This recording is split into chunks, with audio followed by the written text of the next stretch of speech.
كنت جالسة مع عليا ما بيا حتى دخل عليا راجلي وقال لي غادي نتزوج ببنت خالتي. عجبك الحال بنت الناس؟ مرحبا. ما عجبكش الحال؟ الباب على الحباب. صدمني صدمة عمري، ما تتخيلوش شنو وقع. قبل ما ندخلوا في القصة، مرحبا بالوليدات الجداد، والى اول مرة كتشوفوا القناة ديروا اشتراك مع لايك، وهكا غادي يبقاو يطلعوا لكم القصص ديالي. ما نزيدش نطول عليكم وندخلوا في القصة مباشرة. معكم حسنة. من نهار فتحت عيني في هذه الدنيا لقيت بابا هرب على ماما، خلاها مسكينة مع دارهم هي وانا وجوج ديال خوتي. دائما ماما الحبيبة كتقول دابا يرجع، وكانت صابرة وخا ما مرتاحاش. اللي داخل كيعاير فيها واللي خارج كيعاير. واش عندها ما دير مسكينة؟ ما عندها لا حرفة ولا صنعة ولا قراية. وخا تبغي تخدم ما تقدرش تهزنا، وخصوصا حنا 3 ديال الولاد، وراكم عارفين الزمان صعيب. وجدتي اللي هي عكوزتها كانت قبيحة الله يستر، كانت تضل ترمي عليها الشقة كامل، ودائما كتلومها وكتقول لها انتي السبب علاش ولدي هرب وخلانا. والله اللي عالم ميمتي كانت واحد المرأة درويشة ما عندهاش مع حتى حراميات، وكانوا ملي كيجيو عيالات عمي كينقصوا منها، وكيف يجيو وهما جالسين بحال الاميرات، وماما كتضل تشقى عليهم بحال الخدامة مسكينة، وزايدينها بالنفاخة الزايدة. الا ما سمحتش ليهم على هذاك الشيء اللي داروا فيها مشاو فيها. اما ولادهم ما شاء الله دائما لابسين، ما حسدناهمش.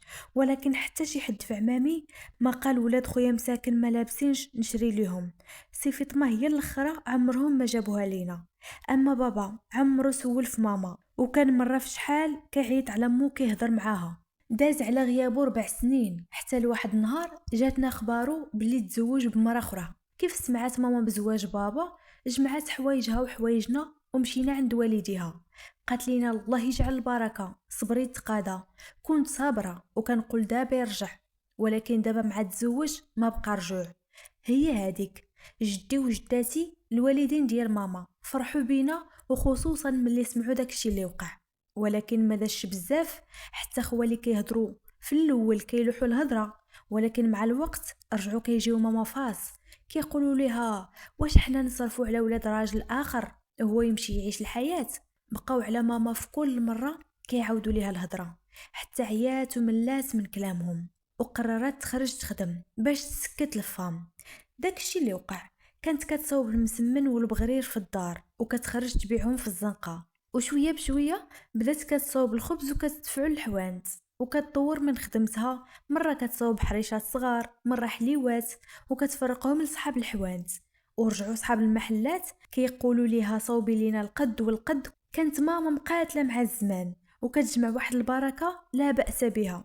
ملي شافوها خوالي كتقدى وكتدخل الميكات في يديها ميكو عليها. الحاصل البنات بقات ماما خدامه علينا باش توفر لنا اي حاجه، وكانت كتجمعنا وكتقول لنا قراو قرايتكم، راه هي اللي غادي تنقذكم. شوفوني غير انا كون كنت قاريه على الاقل غادي نخدم واحد الخدمه بصالير زوين. كانت فعلا كتقاتل باش تخلينا الدفاتر والكتب. اما الحوايج عمرنا شرينا من الجديد. من نهار مشى بابا وحنا كنتكساو من القديم. اما بابا عمرو سول فينا، سمعنا انه ولد واحد الولد مع مراته، وكانوا الناس كيقولوا لماما سيري دعي على النفقه وعلى الزواج اللي تزوج عليك بدون الموافقه ديالك. كانت كتقول لهم باش غادي نجري على راسي، الحال على قد الحال وفلوس المحامي زايدين في ولادي. مشات ايام وجات ايام حتى خديت الاجازه ديالي، دفعت الماستر وتقبلت. كنت كنجي من الاوائل، وكان الهدف ديالي نقرا باش نخدم خدمه زوينه ونعوض ماما على كاع هذاك التكرفيس اللي تكرفسات، ونخليها ترتاح من تمارا. في هذا الوقت اختي الكبيره توظفات وكتقول لماما جلسي بارك عليك من العجينه، راه رجليك وظهرك ضرك. كانت ماما بقوه العجين صحتها عيات، مع انها مازال ما كبراتش بزاف، حيت حتى العجانه عمرها فكرت تاخدها غير باش توفر فلوسها وتشري لينا الحاجيات ديالنا.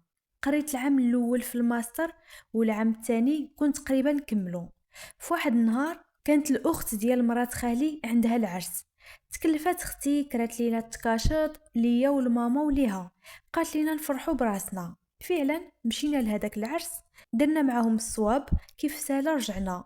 ما داش بزاف جات مرات خالي عند ماما، قالت ليها راه واحد السيدة من العائلة شافت بنتك حسنة وعجبتها وما كرهاش تتزوجها لولدها، اشنو قلتي؟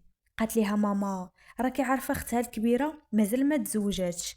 بقات كتهضر معاها مرات خالي، قالت ليها كل وحده ورزقها، ما تحرميش حسنة من رزقها بمجرد ان اختها الكبيرة مازال ما تزوجاتش، وحتى هي دابا يجيب ليها الله سعدها. قالت ليها ماما اش كتعرفي عليهم؟ جاوبتها قالت لها الناس الله يعمرها دار، الام ديالو عمرنا شفنا فيها العيب، ولكن ولدها ما كنعرف عليه والو، ما بيني وبينه غير سلام اختي سلام خويا. قالت لها ماما حتى يجيو ونشوفوا الناس ويكون خير، وحتى الولاد يشوفوا بعضياتهم.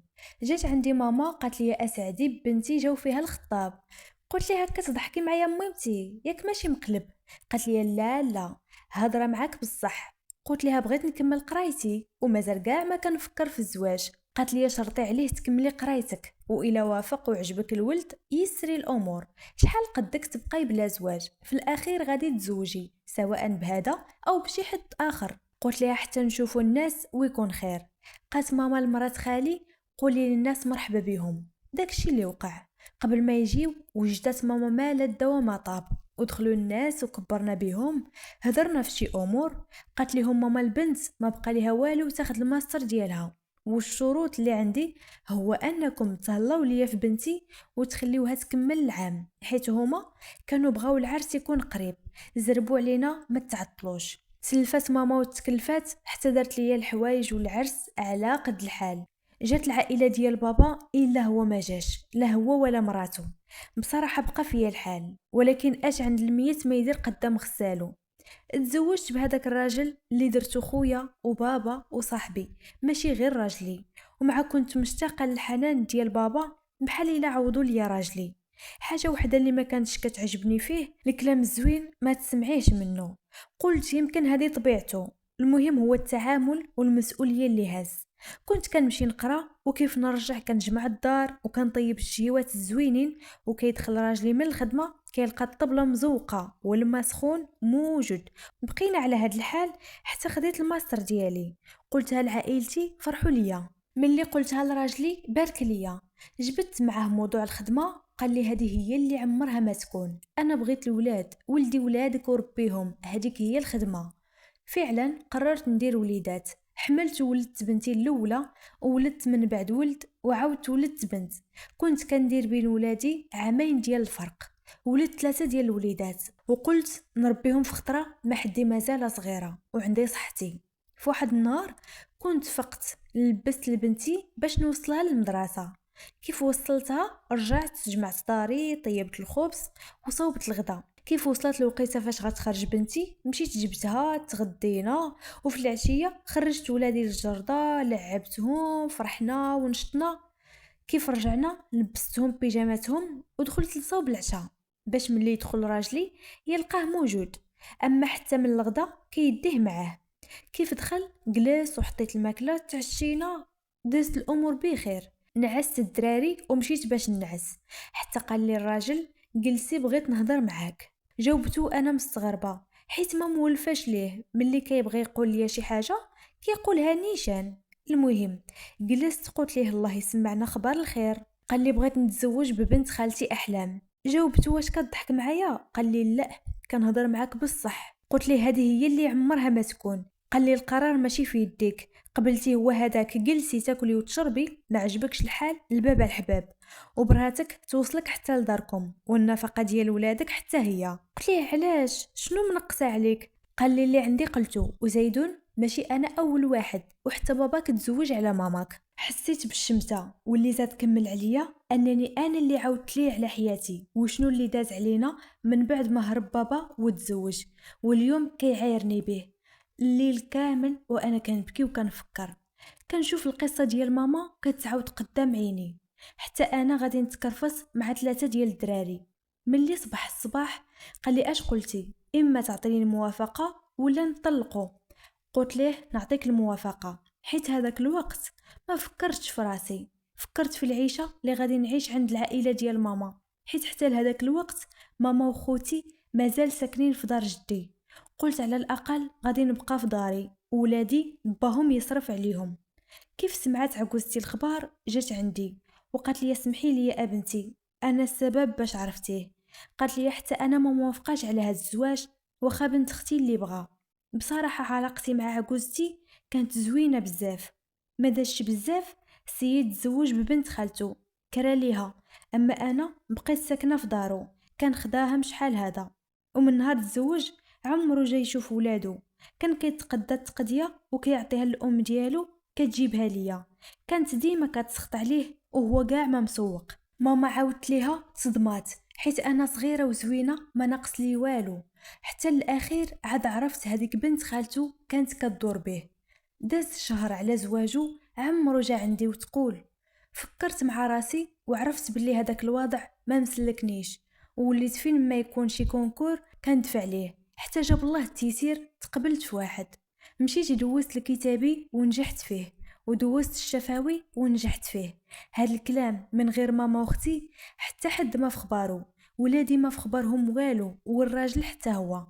الحمد لله توظفت مع الدولة، مهلية في ولادي بالمصروف والتقدية اللي كيخلي راجلي لعجوزتي باش تجيبهم ليا. اما ضرتي عمري شفتها، من قبل كنت كنشوفها عند عجوزتي، وملي تزوجوا ما بقيتش كنمشي عند عجوزتي.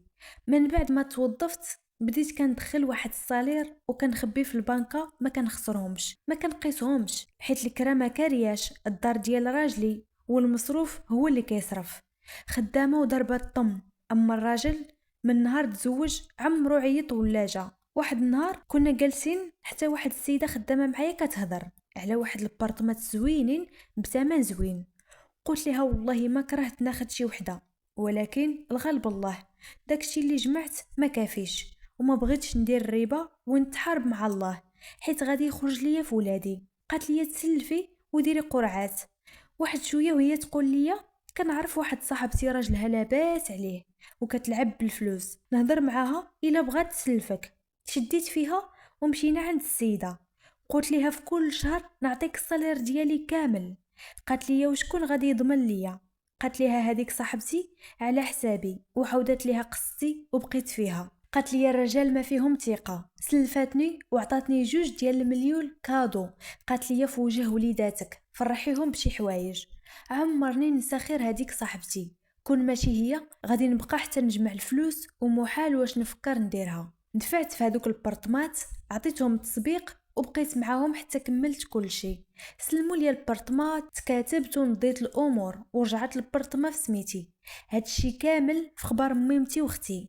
كيف كان اخذ الصالير كنرجع للمرا فلوسها، وشويه على شويه حتى ساليتهم ليها، حيت كنت كنعطيها الصالير كامل. وحتى هي ملي عرفتني معقوله وكنرد ليها كانت كتقول لي الا ما عندكش نزيد نصبر عليك، ولكن انا كنت كنعطيها كل شهر باش نسالي دغيا. كما قلت لكم راجلها لاباس عليه ديال بصح. دازت مده طويله عمرني شفت راجلي، راه اعوام ما كيعيط عليا، ما كيشوفني، ما كيسول فيا. الحاجه الزوينه اللي دار ما خرجنيش من دارو، حتى قررت نخرج منها. انا فرشت البرطمان اللي شريت بواحد الفراش اللي بسيط وعلى قد الحال، وحولت حوايج ولادي ومشيت درت واحد المحاميه دفعت للطلاق. الراجل كيف سمع الطلاق استهزأ مني وعيط عليا من بعد غياب طويل. قال لي واخيرا استسلمتي، كنت عارفك غادي ديريها شي نهار. قال لي النفقه ديال الولاد غادي ننفق عليهم، غير هو خصك تخرجي ليا من الدار، بغيت نسكن فيها انا ومراتي. قلت ليه كون هاني خديت الدار ديالي وغادي نتحول ليها. قال لي كيفاش؟ اش كتقولي؟ قلت ليه ياك ما يسحب ليك غادي نبقى نبكي عليك طول عمري. قلت ليه انت فكرتي في راسك؟ حتى انا غادي نعيش حياتي، وعلاش لا اللي ما نتزوجش، مازال صغيره وزوينه والف واحد يتمناني وموظفه من الفوق. قال لي كيفاش موظفه؟ قطعت عليه التليفون وبلوكيتو. هضرت مع ماما واختي وخويا وقلت لهم جمعوا حوايجكم غادي تسكنوا معايا، داري هي داركم. قلت لماما تمحنتي وخدمتي حتى كبرتينا وزوجتيني، وكنت وعدتك باش نتعاون معاك ملي نخدم، ومن نهار خدمت عمرني عطيتك شي حاجه، على الاقل نسكنوا في الدار ديالنا وما نسمعوا غوات حتى شي حد. ومن اليوم هزي راسك للفوق. من بعد 4 شهور اختي خطبها واحد السيد عايش في اوروبا، كمل عليها الله ومشات معاه. بقيت انا وماما وخويا ووليداتي مونسين. نسيت ما عاودتش ليكم في الوقت اللي كنا كنطلقوا انا وراجلي، كان بغى يحماق، قال القاضي ما بغيتش نطلق، وهذا الشيء خلى القضيه تطول. ولكن طوال الزمان ولا قصار، داكشي اللي درت في راسي هو اللي كان. طلقت منه كينفق على الوليدات ديالو، اما انا خدامه وميمتي جلست كتشد ليا وليداتي، عايشين بخير الحمد لله. مرة كتجي جدات وليداتي كتشوف ولادها، كتبقى تقول لي ولدي معذب في حياته من نهار تزوج وهو اللور. بنت اختي محررة فيه عيشته، كدير المستحيل باش تولد، مازال ما رزقاش الله بالولاد، ودائما كتجبد منه مصاريف الطبيب. قالت لي كنت تشوفي ولدي كيف رجع، ضعاف رجع، حالته تشفي العدو. قالت لي سمحي لي ها بنتي، يمكن ذنوبك هادوك اللي خرجوا فيه. قالت لي ديما ولدي كيجي عندي وكيبكي، قالت لي عمرني شفت ولدي كيبكي حتى لدابا. كيقول ليها ذنوب حسنه وولادي خرجوا فيا، وها انا كنخلص الثمن غالي. في كل مره كنكون خارجه من الخدمه كيتعرض ليا، كيقول لي رجعي معايا، انا مستعد نطلق هذيك اللفعه، راه دارت بيا والشيطان غرني وماشي لخاطري. ما كنعطيهش وقت وكنمشي بحالي، ونغد ليه كنشوفو وكيعاود ليا نفس الموضوع، لدرجه وليت كنشفق عليه ولا كيبقى فيا. حيت في الاول كنت كنبغيه وعمرني درت شي حاجه اللي تخسر ليه الخاطر. اليوم عاودت لكم قصتي حيت محتاجه النصائح ديالكم بزاف، واش نرجع معاه ولا لا. خايفه نرجع وندم، ما عرفتش اش ندير. داكشي علاش قصدت قناه اختي هاجر باش نقرا النصائح ديالكم. هنا سالات قصتنا، خليو رايكم في القصه وخليو لي تعاليقكم الزوينه بحالكم. دمتم في رعايه الله وحفظه.